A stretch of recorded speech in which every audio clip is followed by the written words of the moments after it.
aside with immediate effect following allegations of sexual misconduct involving some female students.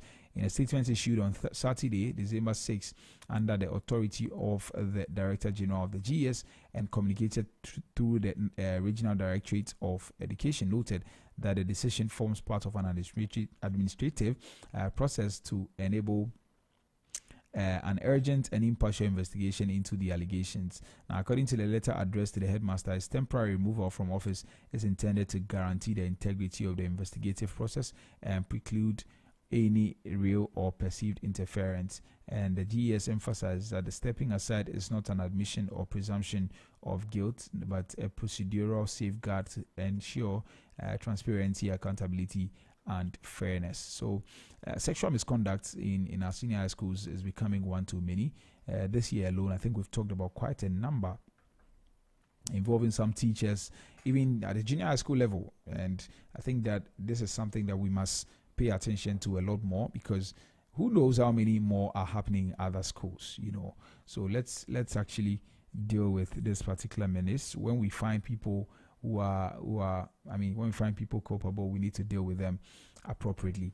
So that is that. On citynewsroom.com, ECOWAS must strategize not to rush troops to Benin. Professor Enchidanso says that he's an international relations expert. And also, rising breast cancer cases strain Kolebu.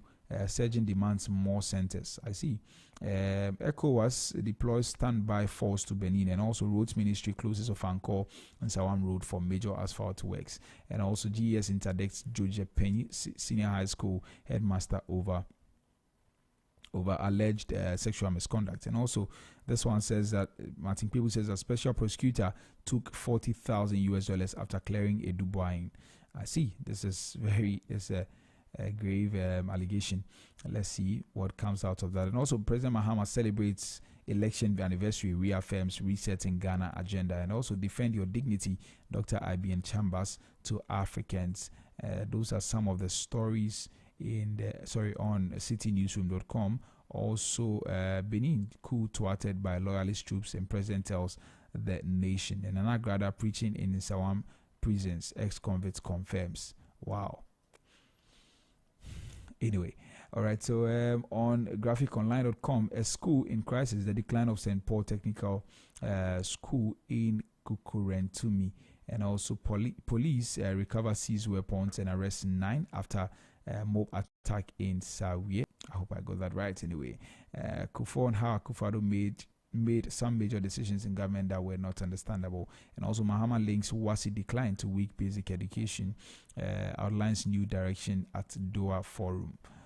Okay, Ghana must produce more technicians to curb youth unemployment. President Mahama says that as well. And also police arrest 5 suspected armed robbers in Sehi Bekwai. And also in Obuasi, philanthropist Dr. Collins Amo strengthens community support with health and education donations.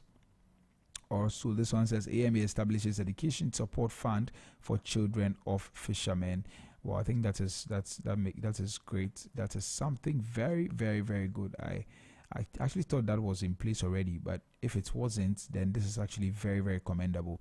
Now, let me read a portion of that story as well. It says that the Chief Executive Officer of the Accra Metropolitan Assembly, Michael Pakwaluti, has announced the creation of a dedicated education support fund for children of farmers and fishermen in the metropolis.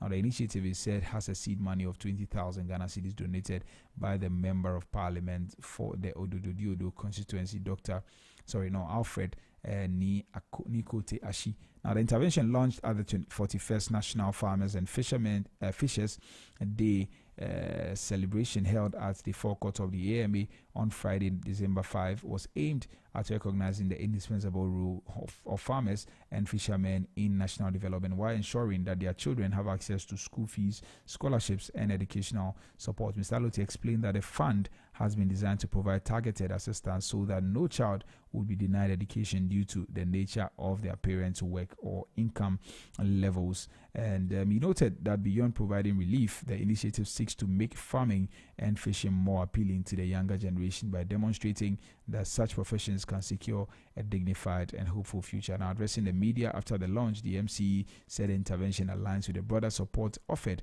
to farmers by the government under President John Dramani Mahama. They stated that the AMA was complementing the national vision by offering practical support to the children of farmers. So I think that is actually a very, very important one, a very good one coming from there also. On the international front, Zelensky due at Downing Street for high-level Ukraine talks, and also death of Venezuelan opposition figure in custody that is coming from the US. And also on CNN, Zelensky to meet European leaders as Russia praises new White House security strategy. So those are some of the stories making waves this morning, and that will be all for our news review segment. Up next is business news. Please stay tuned.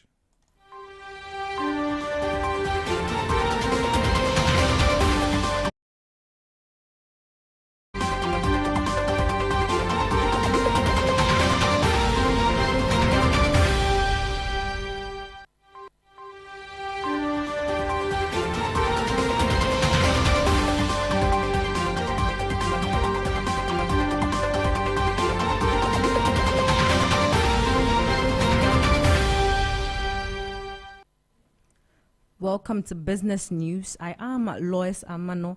Coming up shortly, Bold Food Ghana promises more jobs nationwide.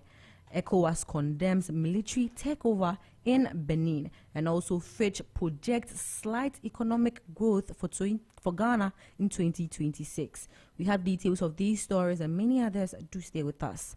Now the stories in detail. Bold Food Ghana says it remains committed to creating jobs across the country as it expands its services and recognizes outstanding careers.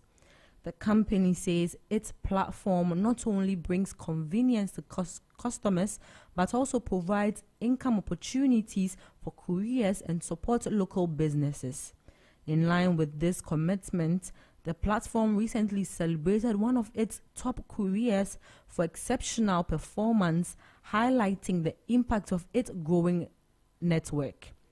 The Postal and Courier Services Regulatory Commission, which licenses and regulates courier and postal services in Ghana, has commended Bold Food for expanding formal courier services. The Commission noted that the growth of legitimate operators strengthens enforcement of standards, improves consumer protection, and contributes to formalizing the delivery sector.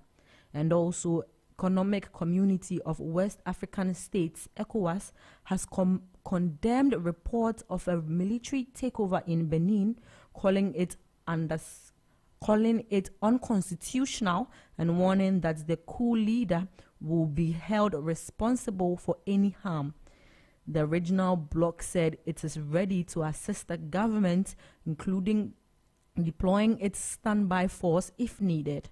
Soldiers in Benin announced on a national TV that they had ousted President Patrick Talon, suspended the constitution, and closed borders and airspace. Lieutenant Colonel Tigri Pascal is set to lead a military transition council. And away from that, the General Secretary of the General Agricultural Workers Union, GAU, Andrew Adokwe Tego, is urging Ghanaians to actively monitor President John Dramani Mahama's directive requiring schools and state-funded institutions to buy locally produced rice, maize, chicken, and eggs. He said public involvement is essential to ensuring the policy is fully implemented and supports national efforts to boost local production. GAU, he noted, has already deployed members to track compliance across institutions. Mr. Tego commended the policy, saying it will reduce the dependence on imported foods, protect foreign exchange, and address challenges linked to food imports. He added that the initiative, supported by 200 million Ghana cedi in government funding, will also cut post-harvest losses, improve farmer incomes, and strengthen the local food supply chain. And also, Ghana's Ambassador to the United States, Victor Emmanuel Smith, has renewed calls for increased American investment as the embassy hosted the first Investing in Ghana Business Forum in Washington, D.C. The gathering brought together U.S. investors and policymakers to explore opportunities in agriculture, energy, tourism, and digital sector. Top government officials, including the Ministers of Agriculture and Energy and the Deputy CEO of GIPC, joined the discussions. Ambassador Smith said Ghana's recent economic reforms are boosting private sector growth and urged American businesses to take advantage of the country's stable and welcoming investment environment. Embassy officials described the forum as part of broader efforts to deepen economic diplomacy. Participants praised the initiative and suggested similar sessions be held in other U.S. states to expand investor interest and strengthen Ghana-U.S. business ties. Away from that, the president of the Chartered Institute of Taxation, Ghana, Ernestina Christiana Apia, has called on newly qualified tax professionals to uphold the highest standards of integrity, honesty, and fairness as they begin their careers. Addressing the 2025 graduation and membership induction ceremony in Accra, Mrs. Apia stressed that ethical conduct is just as important as technical expertise. She urged the 250 new chartered tax practitioners to guide individuals, businesses, and institutions towards compliant and responsible tax planning. Vice President of the Institute, Fred Kwashi Awute, noted that well-trained tax professionals play a key role in mobilizing domestic revenue, ensuring compliance, and protecting taxpayers from unnecessary liabilities. And now into our last story. Ghana's economy is expected to see mild boost next year, with Fitch Solutions forecasting GDP growth to rise from 5.8% in 2025 to 5.9% in 2026. The firm attributes this to easing inflation and a strong cedi, which are expected to support consumer spending despite ongoing fiscal tightening and slow credit flow. The outlook follows a solid second quarter performance in 2025 when the economy expanded by 6.3% year on year, up from 5.7% in 2024, driven by stronger household consumption and investment. The services sector led the growth, recording a sharp 9.9% expansion compared to 2% the previous year. This is where we end business news, but before I leave, a recap of our top stories. Boats Food Ghana promises more jobs nationwide. ECOWAS condemns military takeover in Benin. Fitch projects slight economic growth for Ghana in 2026. We came your way with details of these stories and many others from our studio here at number 6 Anyite Avenue, East Legon, Accra. Thank you for listening. Once again, I am Lois Amano. Do enjoy the rest of our programs. You're tuned in to Zed 101.9 FM, your lifestyle, leisure, and business radio.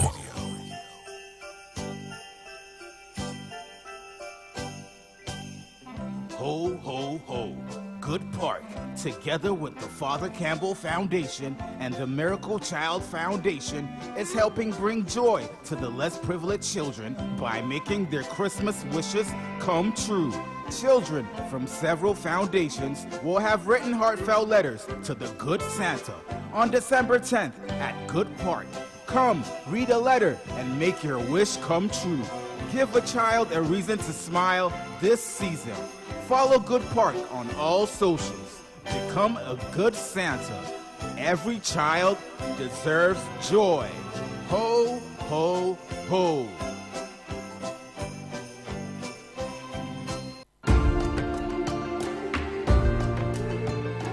In our quest to redefine modern living, Lakeside Estate proudly unveils a new wave of innovation and elegance. Introducing the all-new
morning. Of course, we're still talking about Christmas. We're still anticipating all the good things that this Christmas will bring. And that's why we're playing you these songs. But let's get into our business brief segment right away.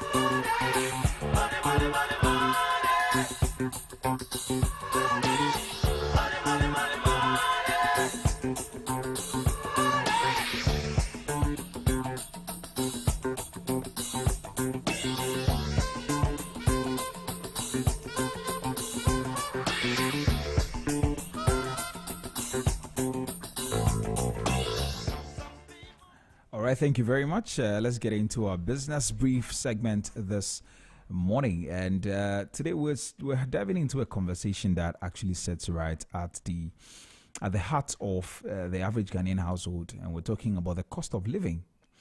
Now, let's start from where we are. On paper, Ghana's inflation numbers are looking better. Statistically, inflation is dropping. We've come down to somewhere 8%. Now 6% thereabout now. The charts look quite good. The graphs look good. And the headlines sound encouraging. But you and I know that the market woman at Kaswa doesn't feel it. The young father buying baby formula doesn't feel it.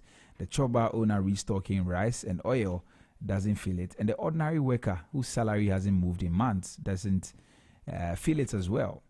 And what people don't feel, they don't believe. That's a reality. What people don't feel, they don't believe. So naturally, a conversation has resurfaced that should Ghana introduce price controls on essential goods? Should government step in and say, no, this item cannot be sold above this price? And some say yes, because consumers need protection from rising costs and unpredictability of the market. But others also say no, because the economy is more complex than it looks, and what feels like a solution today can become a problem today. And so this morning, before we get into the debate, we'll get into the conversation. I want us to understand the human story and the economics, and also the lessons from history, both Ghana's and that of the world. Now, let's start with a simple, relatable story. Now, imagine a lady called Abina, a mother called Abina. She's a mother of 3 living somewhere in Amasaman. She wakes up at 4:30 a.m. every day, ties a wrapper, and walks to the bus stop to catch a trotro to the market where she sells tomatoes, onions, and kontomire. Just imagine that. Now, Abena is not lazy. She's not mismanaging her money. She's doing everything right. But every week, the price she pays to restock goes up. Transport goes up, packaging goes up, and sometimes even bribes along the supply chain go up. Now, she isn't raising her prices because she wants to exploit her customers. No, she is raising the prices because her costs have gone up. And we all know what happens when suppliers actually increase prices. It trickles down to the consumers at the end of the day. So imagine if government says tomatoes must not be sold above this particular price, or onions must stay at this particular price. In theory, Abena should be happy. Customers would buy more. She would sell quickly. Families would have some relief. But the twist is that if her suppliers raise their prices, she's not allowed to raise hers. And Abena starts selling at a loss. She won't be able to buy the next batch of tomatoes. Her store will begin to empty. And very soon, the people who depend on her will see shortages, not because she doesn't want to sell, but because the math no longer works. And this, my friends, is a human face of what we call price control. Now, let's not pretend the frustrations aren't real. When inflation drops from, say, 54% to the 20s, but your watches seller still adds 5 cedis to the meal, you are confused. When fuel prices fluctuate weekly, but transport fares don't come down, you feel cheated. We all feel it. And sometimes you hear the arguments in Trotro. People say, na say atete petrol so ade na mo de mo nti music mo fair ne so, you know. So it goes back and forth like that. Also, when every seller keeps saying prices have increased, you start to wonder, hey, is someone taking advantage of us? And so the public asks, should government step in? Should we fix maximum prices on essential goods or essentials like rice, oil, sugar, cement, and transport? Should we do that? It sounds quite simple. It sounds protective, but economics, especially Ghana's economics, is not that straightforward.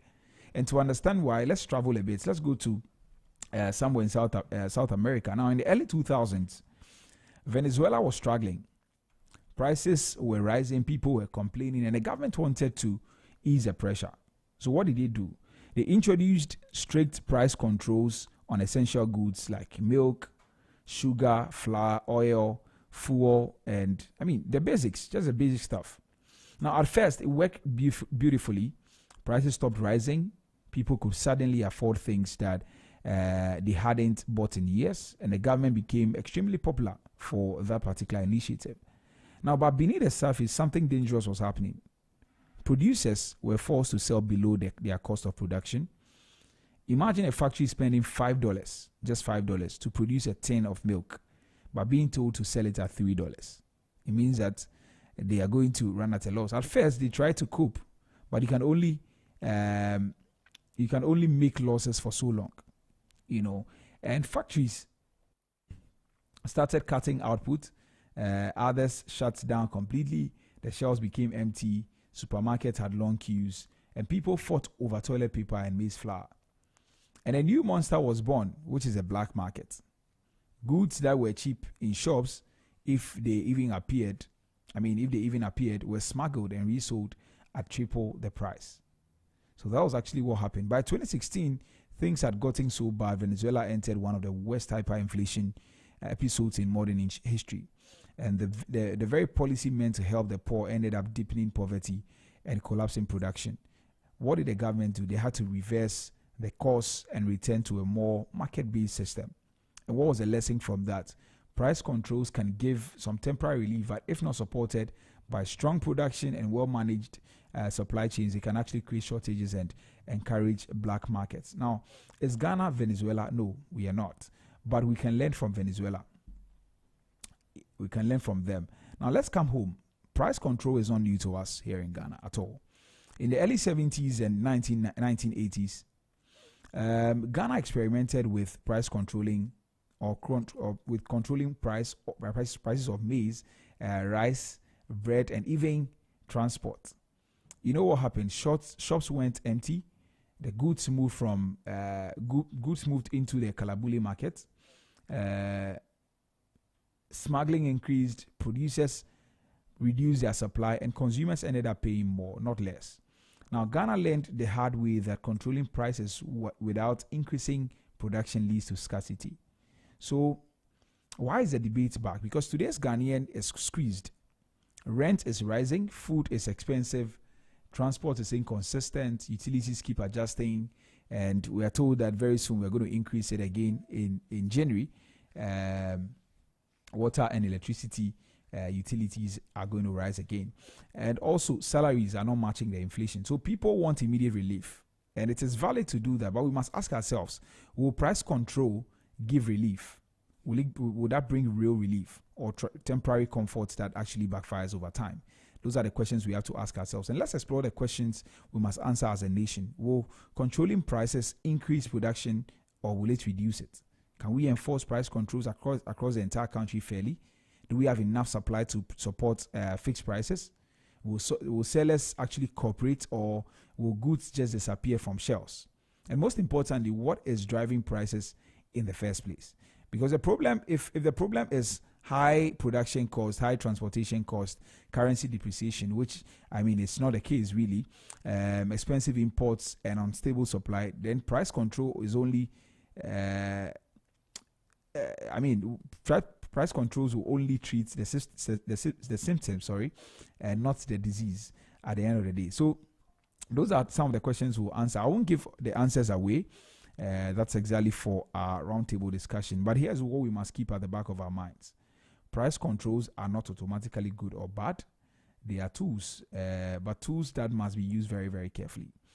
They are creative. They are targeted ways to reduce prices without collapsing production. There are policies that actually support both consumers and producers, and there are options that I believe that we can explore that balance affordability with a healthy market. And that's exactly what we'll be discussing with our guest today. Is price control really the answer to Ghana's inflation, or is it a shortcut with hidden consequences? So we'll be talking about that very, very soon on our roundtable discussion. Please don't go anywhere. Stay right here on Zed 101.9 FM.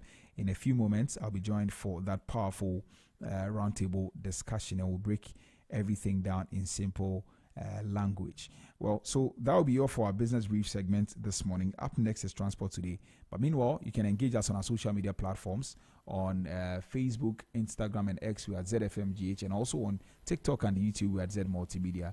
Please do well to engage us there. And also, engage us on our WhatsApp number 0544-321019, 0544-321019. Let's get into our Transport Today this morning. Please stay tuned. This is the pre-boarding announcement for flight 3728. Ignition sequence start. 6, 5, 4, 3, 2, 1, 0. All engines running. Liftoff. We have a liftoff.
Thank you very much. Solomon Tetenate is ready to bring us transport today. Solo, good morning.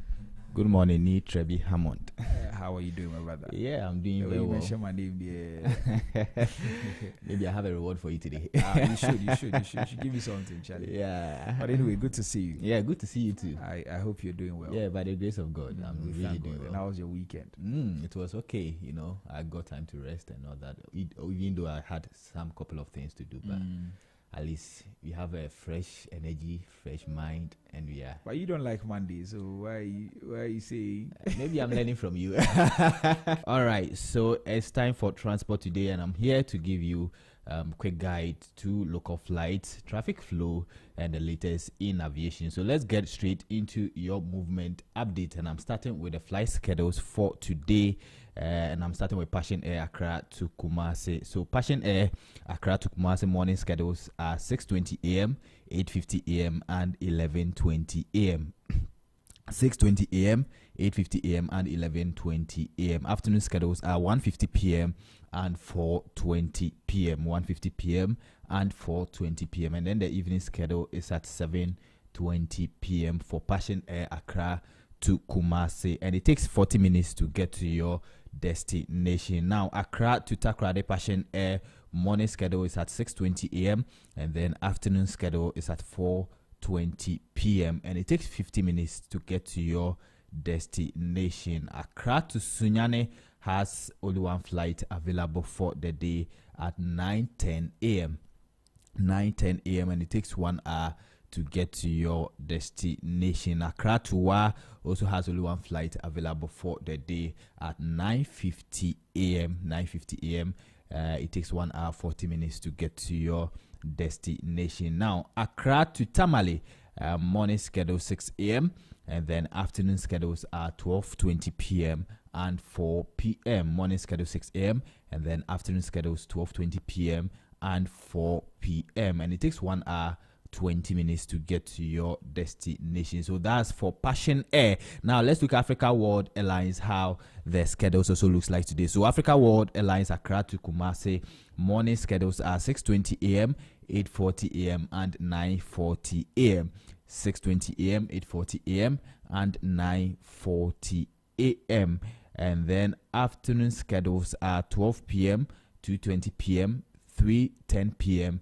and 4:40 p.m. 12 p.m., 2:20 p.m., 3:10 p.m. and 4:40 p.m. for afternoon schedules Accra to Kumasi. And then the evening schedule is at 7 p.m. and it takes 40 minutes to get to your destination. Accra to Takrade, Africa World Airlines morning schedule is at 7:20 a.m. and then afternoon schedule is at 4:30 p.m. Morning schedule 7:20 a.m.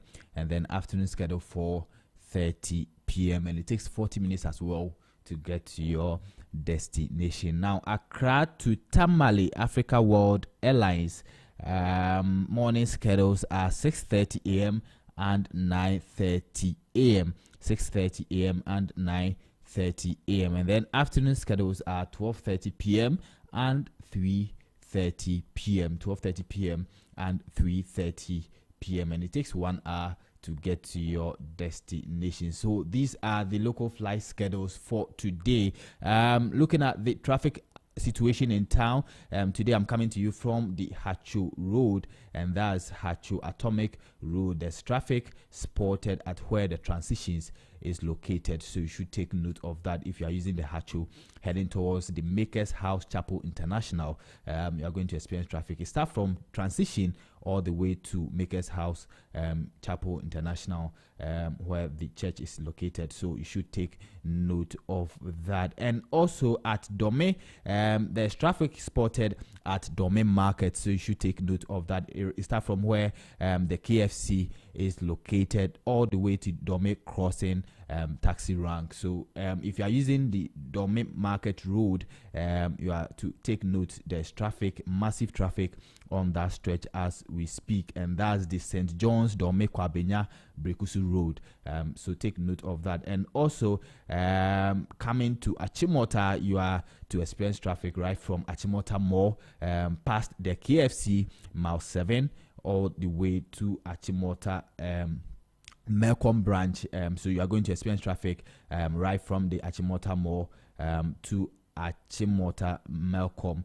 So you should take note of that if you are using the Achimota stretch. And also there's traffic at Achimota Old Station bus stop, so you should also take note of that. So that's the traffic update for you. Now let's come to Ring Road Central. There's traffic currently at where the Paloma Hotel is located if you're heading towards Circle overhead, so you should take note of that. The traffic starts from Paloma Hotel all the way to the overhead. So that's the traffic update for you. And also there's traffic at Accra New Town. If you are from Kumasi or if you are using the Insawam Road coming to Circle overhead, you have to experience traffic right from the Accra New Town all the way to Circle overhead, so you should take note of that.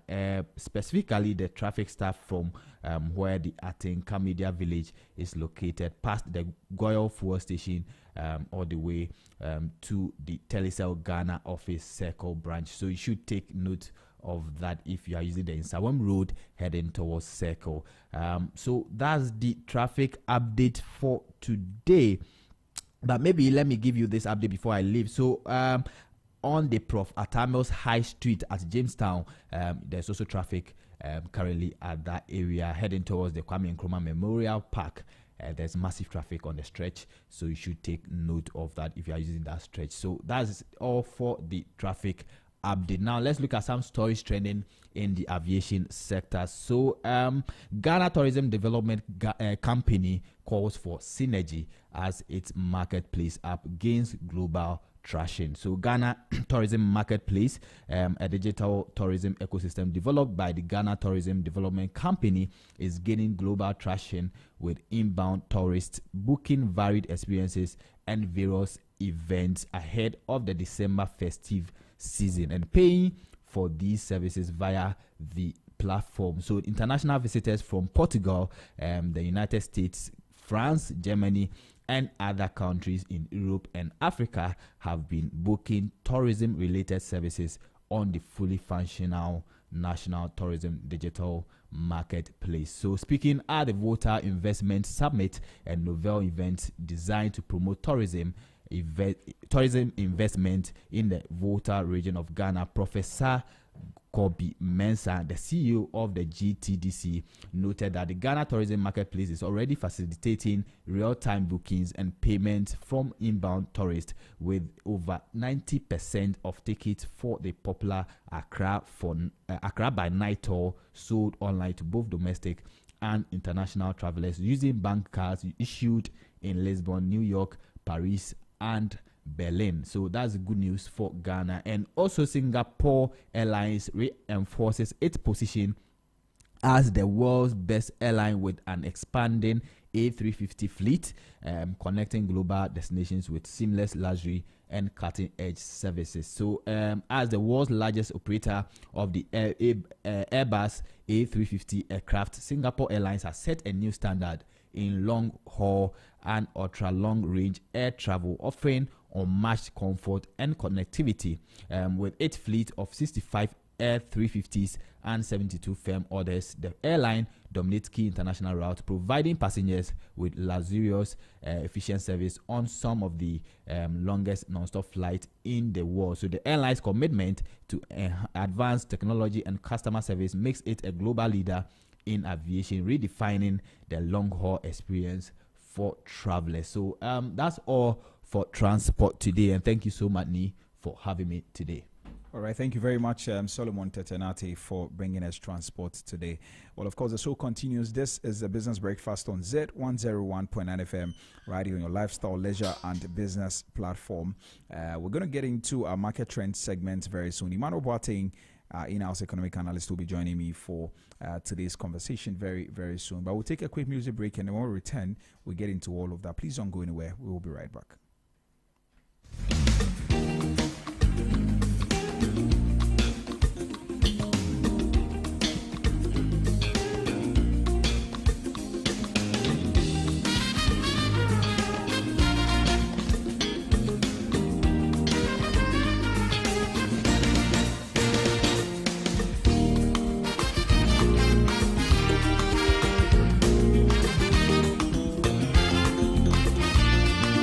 Shine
right, welcome back to the Business Breakfast on Zed 101.9 FM. Exactly 8 o'clock, and that was Dana Hamilton live in Kumasi. Yehowa Beshe. All right, I've got some good news for you this morning, and if you're looking forward to stepping into your dream home, then I've got good news for you. You'll be able to do that. You can own your own house in just 2 years with no interest repayment. Yes, in just 2 years, you can own your own house with no interest repayment, and that is actually kind courtesy Lakeside Estates. I mean, it's got an exclusive offer for you, and this offer gives you affordable payments, flexible home purchase plan, quality homes, and lifestyle choice, and you get to choose from a variety of beautiful homes in any of Lakeside Hills clusters. Yes, your future awaits. Just imagine living in a home you love with the freedom to invest in your dreams without the burden of interest. Yes. So as your CIMG Real Estate Company of the Year for the 4th time, we offer you hassle-free home acquisition. All you have to do is to call us today on 020-477-5042, 020-477-5042, or 020-477-5040, 020-477-5040, or 050-1418-622, 050-1418-622. And don't miss out on this incredible opportunity. Call us now to learn more and schedule a tour of our available homes. Lakeside Estates, quality homes for all. And also this Christmas, you can be a good Santa and Good Park, together with the Father Campbell Foundation and Miracle Child Foundation, is bringing joy to the street, or to street connected children and underserved youth through the Good Santa program. Now, here's how it works. Children from these foundations have written letter to the Good Santa sharing their Christmas wishes. So on Wednesday, December 10, 2025, at Good Park, volunteers will read these letters and adopt a wish, making those dreams come true. So we invite you, our cherished listeners, to actually join in on December 10th. You can adopt a letter, spread love, and be part of this heartwarming celebration. Let's show these children that Christmas is truly about giving, is about caring and community. And you can follow Good Park on all social media platforms. Good is spelled G-H-U-D. Good Park on all social media platforms to stay updated and become a good Santa today, because every child deserves a reason to smile this season. So Wednesday, please do also head to Good Park. It's around Accra Mall, so, and be a part of this particular celebration. Adopt one of the letters and just make the wishes or the dreams of these children actually come true. So those are some of the good news that I have for you this morning. We're going to get into our market trend segment, like I mentioned, but please enjoy this one and we will be right back.